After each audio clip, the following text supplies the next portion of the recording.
কোরবানির ঈদকে ঘিরে লক্ষ্মীপুরের ৫টি উপজেলার বিভিন্ন খামারে চলছে গবাদি পশু পরিচর্যার কাজ। নিজস্ব তদারকিতে উৎপাদিত ঘাস, খড় ও অন্যান্য প্রাকৃতিক খাবার খাইয়ে গরু লালন পালন করছেন খামারিরা।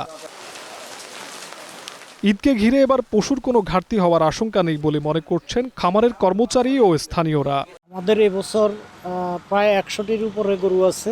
আমরা চেষ্টা করি দেশীয়ভাবে গরু পালনের।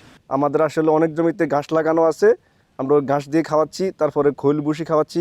গাঁওটা এখানেও চলে আসে, অনেক দূর দূরান্ত থেকে আসে এখানে, লক্ষ্মীপুর, মাইজদি, রায়পুর, রামগঞ্জ। আর্থিক ক্ষতি ঠেকাতে সীমান্ত দিয়ে অবৈধভাবে ভারতীয় গরু প্রবেশ বন্ধের দাবি জানিয়েছেন তারা।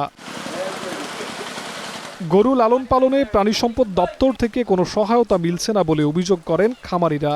মাঝে মধ্যে ওনারা যেতেন, কিন্তু আসলে সরকারিভাবে আমরা কোনো সহযোগিতা পাই না। আমাদের এখন খল্লি ভুসির দাম বেড়ে গেছে অনেক, এখন আমাদের খুবই সমস্যা হইতেছে।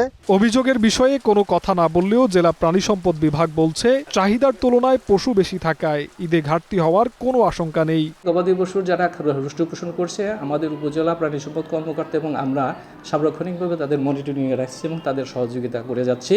আর দেশের বাইরের থেকে আমাদের দেশে কোনো গবাদি পশু ঢুকবে না, এই জন্য আমাদের প্রাণী সম্পদ অধিদপ্তরের পক্ষ থেকে কড়া নজরদারি আছে। এবছর জেলায় 89,215টি পশুর চাহিদা থাকলেও লালন পালন করা হচ্ছে 95,477টি।